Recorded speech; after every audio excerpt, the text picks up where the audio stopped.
UFC fight. Now, we have Amanda Ribas taking on Rose Namajunas in the main event this weekend. I'm about to be breaking down the entire card fight by fight to let you guys know everything that you need to know to make some money on the card this week. I'm going to be breaking it all down using the Stochastic Sims tools, which if you guys want to sign up for, use the link below in the description box. I've already won the $3 handful of times this year. Couldn't have done it without our Sims tools. And then also, going to be doing a giveaway here. Same giveaway we did last week where there was no winner.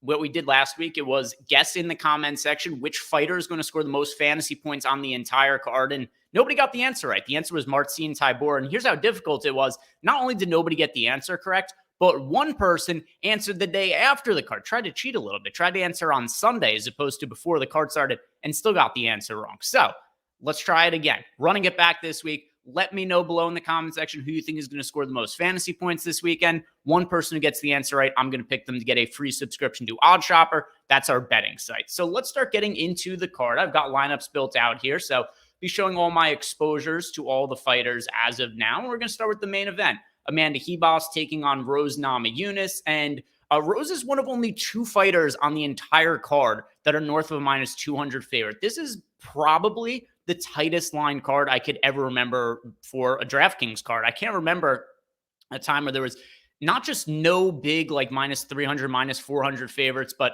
hardly even fighters that are priced better than like minus 180. So there's going to be a ton of upsets on the card. One thing I think makes a ton of sense when you're building out your lineups, the best way to differentiate, leave salary on the table. You get a really unique lineup with a lot of upside by leaving salary on the table this week. But let's start with the main event. Rose Namajunas is my favorite overall pay-up option on the entire slate. If you look at my current exposures, I have Rose in 60% of my lineups. And it's not because I think that she's a much better minutes winner than Amanda Ribas. It's more so just the finishing equity on Rose's side of the fight. There are actually some books that have Rose priced at minus money to win this fight by KO. And I understand it. As far as WMMA goes, she's one of the better finishers. We've seen her finish some really high-level opponents. She's finished Zhang Weili, knocked her out in a minute. We saw her knock out Joanna Jędrzejczyk in 3 minutes. She's also got a handful of knockdowns on her resume. So even fights that she didn't get the finish in, there are fights that she has knocked down. So she had a knockdown against Jessica Andrade defending her title. Andrade ended up coming back and finishing Rose with a slam in that fight. She had a knockdown against Michelle Waterson-Gomez, who's typically an opponent that's pretty difficult to knock down. And also, this was a few years ago when Michelle Waterson was still towards the top of the rankings in the, I believe that was a flyweight fight, but neither here nor there. Rose is an actual finisher in the women's division, which we don't see all that frequently. And Amanda Ribas, something else we don't see all that frequently in WMMA, very chinny. So we've seen Amanda Ribas, who's very, very talented, but she got finished by Macy Barber. I know there was technically no knockdown scored in that fight, but she got the crap beaten out of her and got hurt very badly before being finished in the second round by Macy Barber. She ended up getting knocked down by Verna Jandiroba. That's a terrible look for Amanda Ribas. She got knocked out by Marina Rodriguez. And that's something that I think is going to happen over the course of 5 rounds. I think this is going to be competitive on a minute-for-minute basis. But at some point, I do think that Amanda Ribas is probably going to get chin checked, whether it be a high kick or maybe she just takes a hook or a straight, something like that, that I think over the course of 5 rounds, eventually, I expect Rose Namajunas to land something significant, hurt Amanda Ribas, and then get the finish in this fight. So I'm not going to say that Amanda Ribas is not live or anything like that. I do have some lineups with her, but my definite preferred side of the main event is Rose Namajunas, my overall highest rostered fighter on the entire card. Co-main event, and you guys will see how thin the talent is on this card when the co-main event is Carl Williams against Justin Tafa. And at first glance, I was looking over this card and I was thinking, all right, Carl Williams should probably be one of the biggest favorites on the card. Somebody who has a very wrestling-heavy game plan, taking on a fighter in Justin Tafa. And both Justin Jr. Tafa, they have no takedown defense between the two of them. They have no ground games.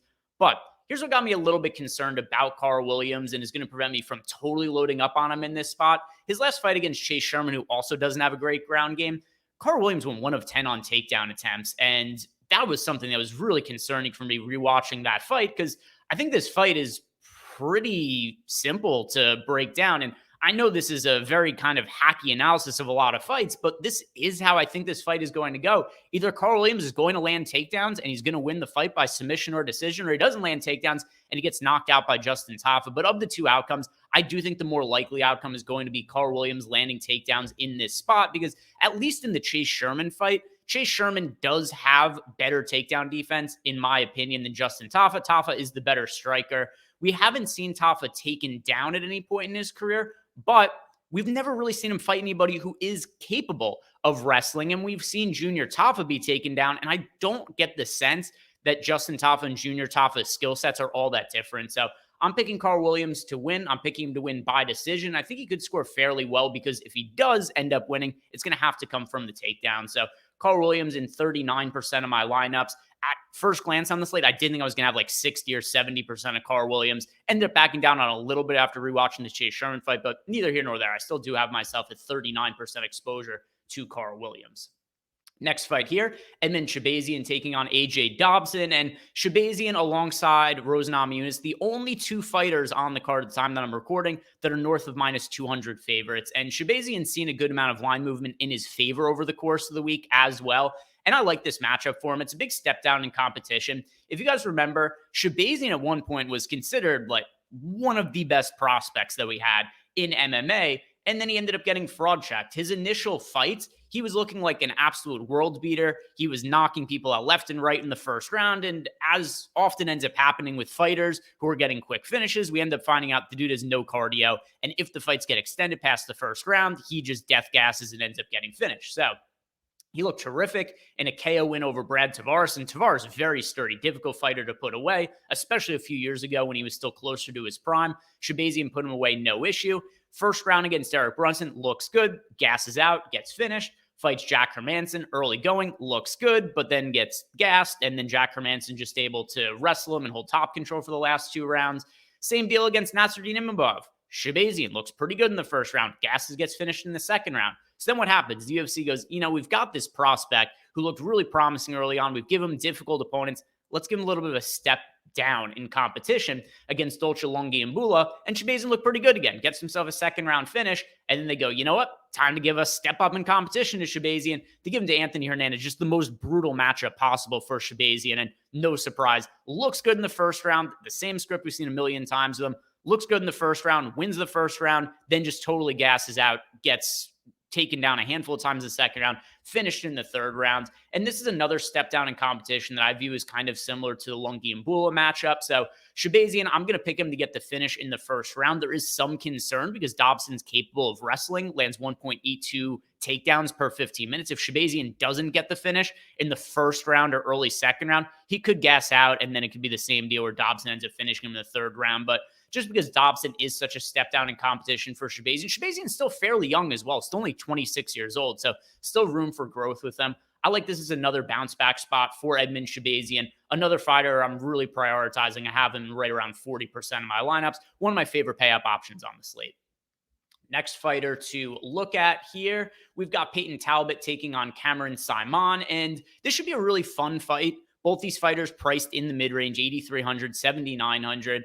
And I do expect this to take place on the feet. I don't think it has a lot of finishing equity, but the reason that I still think it's worth targeting for DFS purposes is because the output on these fighters is so high. 6.66 significant strikes landed for Peyton Talbott, 5.28 for Cameron Saaiman. If there is a fighter in this matchup that's going to land takedowns, I do think it's going to be on the Saaiman side. But I do think that Talbott is the better overall striker. I also think he possesses more power. And I do think this fight is more likely to play out on the feet, where the numbers indicate Talbott is a little bit higher output as well. But still, pretty good fight to target in the mid-range. Talbott's my preferred side. I'm going to pick him to win by decision. He's currently in 32% of my lineups. And I have Cameron Saaiman in just 14% at the moment. Saaiman fairly popular as well. 28% projected ownership in our data at the time I'm recording this. So I am a little bit underweight to the field on Saaiman while coming in overweight to the field on Talbott at the moment. Next fight that we have here is, got to get back, click the buttons. Do you ever you do something like so rote that you've done so many times, you just forget the right buttons to click, just brain fart moment? That was what happened to me for a second. Forgot how to change screens. Anyway, Billy Quarantillo taking on Youssef Zalal, and I have some pretty big concerns about Billy Q. He's always been a great DraftKings scorer in his wins, and he ended up putting up a pretty good score his last time out against Damon Jackson, but there were some big concerns that I had rewatching that fight with Billy Q.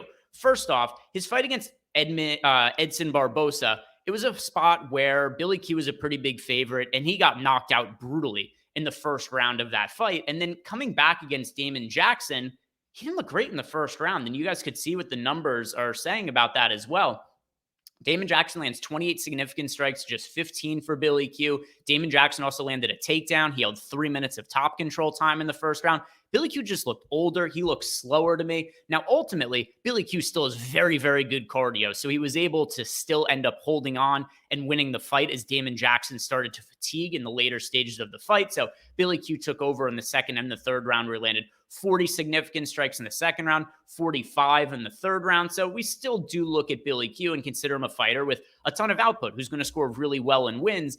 But Yusuf Zalal is a younger fighter, and he is very talented as well. He's making his return to the UFC after a little bit of a layoff here. He got cut following his last loss to Damon Blackshear, and that was a 4-fight losing streak that Zalal was on in the UFC. But he was somebody who was pretty well regarded coming into the organization. And for instance, his fight against Ilia Topuria, which is his first loss in the UFC, Zalal was favored over Topuria. It's a while ago, so it's kind of hard to remember at this point, but that's how well regarded Zalal was. After he won his first 3 fights in the UFC, he was a favorite over Ilia Topuria.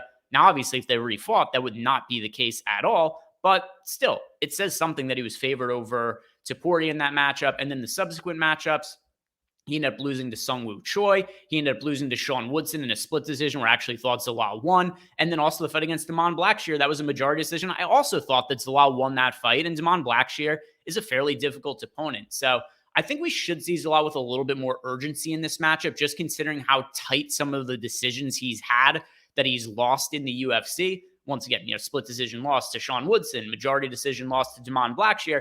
I would think Zalal rewatches those fights and goes, boy, if I just had a little bit more output, he really could put his stamp on that fight and won it more convincingly. And I think Billy Q is going to force the output out of him as well, because Billy Q does land 7.7 significant strikes per minute. He lands 1.31 takedowns per 15 minutes. So I think it's going to be a pretty high-paced matchup. I'm going to lean towards the Zalal side because of the youth. He's 8 years younger than Billy Q. He is, 27 years old, whereas Billy Q, like we said before, Billy Q is 35, going to be turning 34 this year. So I'm going to be siding with the youth of Yusuf Zalal, especially considering how it does look like Billy Q has started to slow down a little bit in some of those recent fights.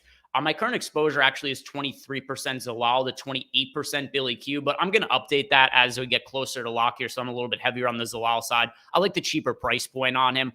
Maybe a little bit of concern that he can't keep up with the pace of Billy Q, but I don't know that Billy Q is going to have the same pace he did in previous fights. While the numbers numerically were really high against Damon Jackson, a lot of that was because Damon Jackson just had nothing to offer past the first round. So I'm going to pick Zalal to win this fight by decision.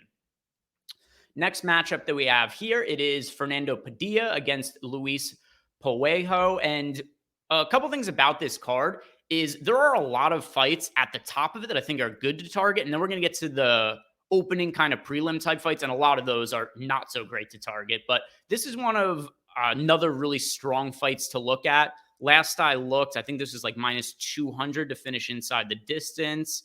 Let's see where it's at now, if there's been any line movement.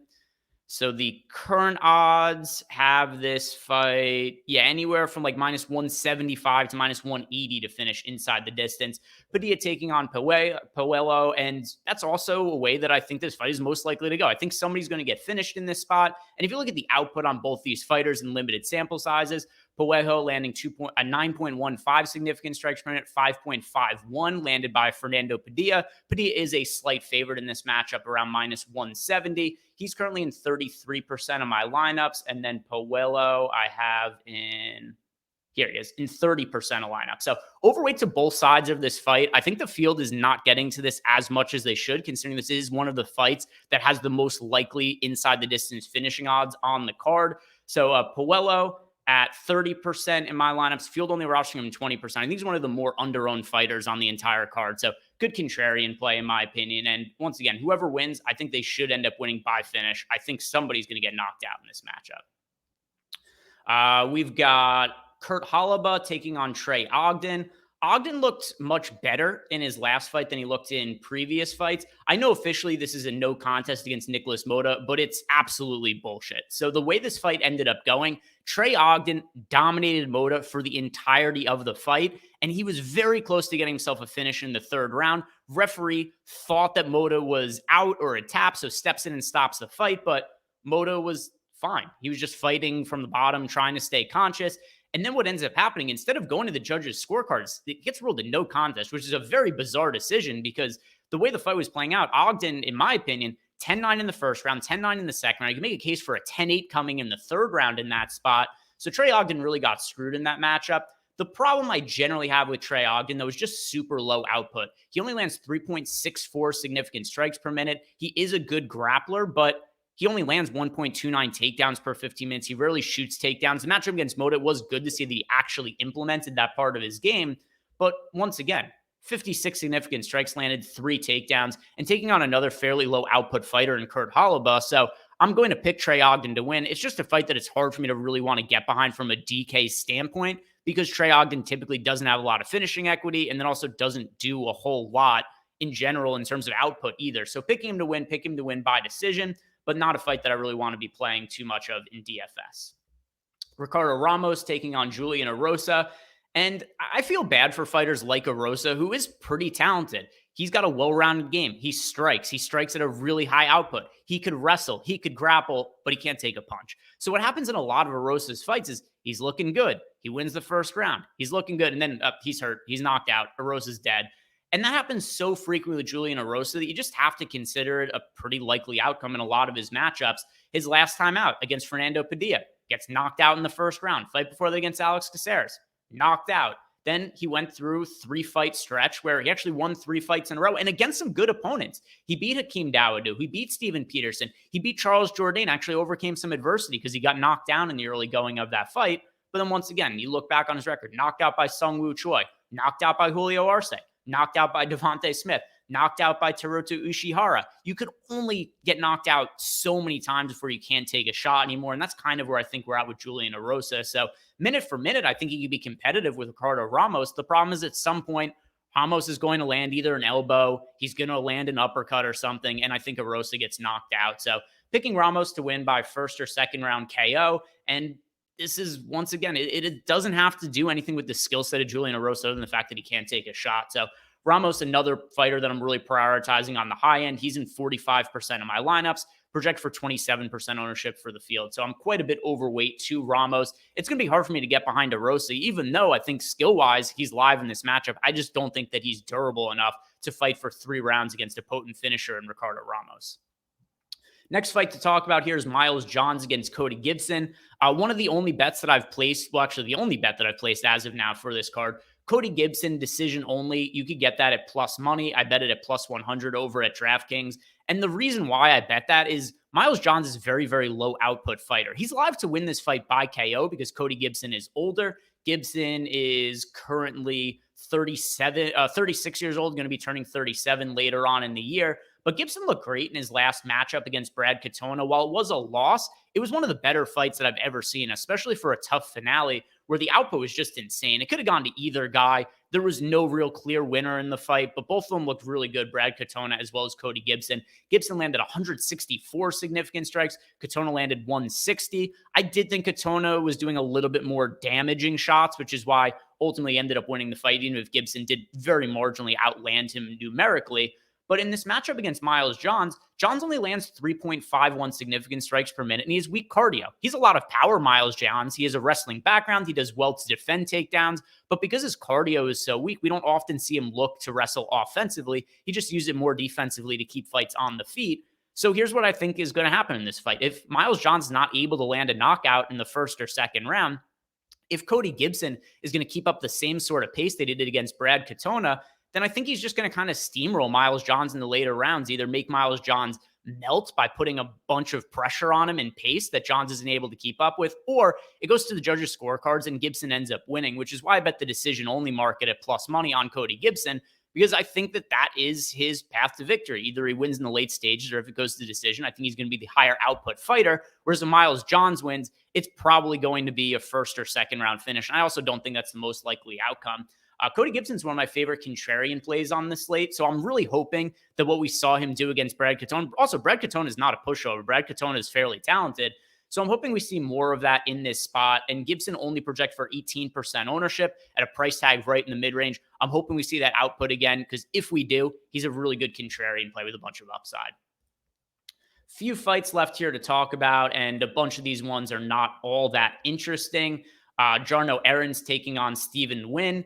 And the problem with Nguyen is, while he does fight with a pretty good amount of output, 8.29 significant strikes landed per minute, he doesn't really do a whole bunch of damage on the feet. He also doesn't look to wrestle or grapple, so there's not a lot of finishing equity. Decent output, but it's also typically been against lower levels of competition. And that's where I think he's going to win against Jarno Errens, who, at least when we've seen Errens fight, which has been a fight against Sungwoo Choi, where he landed 30 significant strikes, and then a fight against William Gomis, where he landed 20. There's no output on the Errens side. He only lands 1.67 significant strikes per minute. So when one fighter is landing 8.29 significant strikes per minute, the other one historically lands 1.67, it's hard to not favor Nguyen to win this fight just based on output, but he's also super expensive, $9,400. Also, this gets back to the fact that this card just has such flat betting odds. How often do you see a fighter who's 9,400 on DraftKings and is only a minus 180 favorite to win the fight? Anywhere from like minus 180, minus 185, depending what book you're looking at. It's hard to pay that kind of price tag for Stephen to win, especially when I don't think he's a lot of finishing equity. So picking Nguyen to win, but not a fight I really want to get to in DraftKings. A couple fights left here. Montserrat Rendon against Daria Zhelezniakova. Doing my best to pronounce this name. I'm sure that there'll be people in the comments who come up and tell me that I'm an idiot and I'm nowhere close to getting the name right. I'm doing my best here. But anyway, as far as this fight goes, another one that I don't think has a lot of finishing equity. The good thing, though, about Montserrat Rendon is that she seems to be a pretty smart fighter who knows her win condition. So we saw in the fight against Tamars Vidal, where Vidal was like a minus 250 favorite in that spot. She was really popular for DraftKings purposes. And what ends up happening is Rendon was able to exploit that she had some weaknesses in her wrestling and grappling game. So Rendon was able to land 3 takedowns. She ended up also having nearly 5 minutes of control time. And I think that's probably how this fight is going to go as well, where Zhelezniakova, if the fight takes place on the feet, is going to have striking advantages. But I think Rendon has shown that she's smart enough to come in with a good game plan, and she's going to come out and look to wrestle, in my opinion, where we've seen her land 3 takedowns per 15 minutes. Well, 3 takedowns because she's only had 1 fight in the UFC, and she happened to land 3 takedowns in a fight that went to decision. So Rendon is an older fighter. She's not any kind of real prospect, but I don't really think Zhelezniakova is either. And the win condition for Zhelezniakova is to keep the fight standing. If that ends up happening, sure, she's going to win, but unless she has an early finish, she's probably not going to score all that well. And I don't think that's a super likely outcome for this WMMA fight. So I'm actually going to pick Rendon as an upset winner. And I think that she's playable as a contrarian option. I didn't get to a ton of her in my first build here. Yeah, 7%. Maybe I'll get up to closer to 20%, but on the whole, this is a fight that ultimately I don't think I'm going to have a ton of exposure to. But Rendon is going to be my pick to win and my preferred side to play for DraftKings purposes as well. A couple fights left here, and one of the only fights on the undercard that I think is a really good one to target, Igor Severino against Andre Lima. I'm going to be overweight to both sides of this fight. It is currently Andre Lima sitting at a minus 180 favorite, and then also this fight is anywhere from minus 165 to minus 180 to finish inside the distance as well. And both these fighters, I think, are pretty decent prospects. They're both undefeated. They're both very young. Lima 7-0 in his career. Severino is 8-0 in his career. And then also you look at the ages of these fighters. Severino is 20, and then Lima just turned 25. So 2 very, very young fighters. Both of them are also really aggressive. Severino landing 9.85 significant strikes per minute in his fight on the Contender Series. Lima's also shown to be a finisher who also has shown pretty good output as well. So in terms of the fight, there isn't a lot of information on either of them outside of the fact that I think both of them are good prospects, but this is going to be the biggest challenge, I think, for each of them in their careers. And I want to be overweight to both sides of the fight. So at the time that I put this together, I have Severino in 23% of my lineups. He's only projected for 19% ownership. So I actually would like to do an ROI boost to get to even more of Severino. And then Lima, I have in 27% of lineups right now. Also somebody who I'm going to look to boost. So I'm going to ultimately end up with north of 30% of both these fighters and just root for a finish, but should be an absolute banger. I wish I had more of a strong lean for you guys, but the reality is these are 2 young, green fighters that we don't have a lot of footage on, but I'm going to pick a finish in this fight and also a very high output fight. Should be one of the more fun fights to watch on the entire card. And then we follow that up with probably my least favorite fight to watch on the entire card. Muhammad Usman taking on Mick Parkin. This is something we almost never see. This is a heavyweight fight that is minus money to fit. Yeah, minus 150 to go to the judges' scorecards at the time that I'm recording this. So this is a very low-level heavyweight fight. It's expected to see the judges' scorecards between two fighters who don't have very much output. Usman lands 2.92 significant strikes per minute, 4.41 landed per minute by Mick Parkin. And his last fight against Caio Machado, he landed 39 significant strikes in a fight that went to decision. The fight before against Jamal Pogues, and Pogues, probably not a UFC caliber talent, landed 95 significant strikes in that matchup. So I don't think there's a lot of upside on either side of this fight. If I had to pick somebody to play for DraftKings, I guess I would take Usman just because he's cheaper and he has more potential to wrestle in this spot. But not a fight that I think we need to be targeting at all.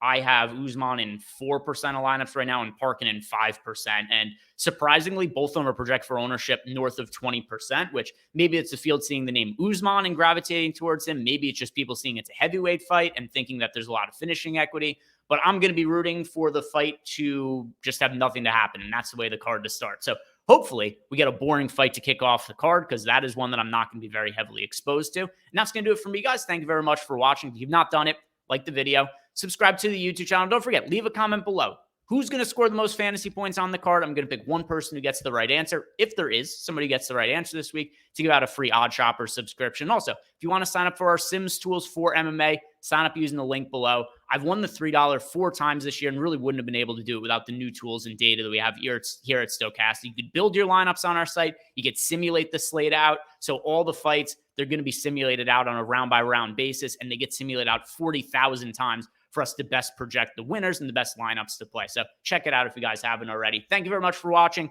Good luck this week. We'll see you back here next week.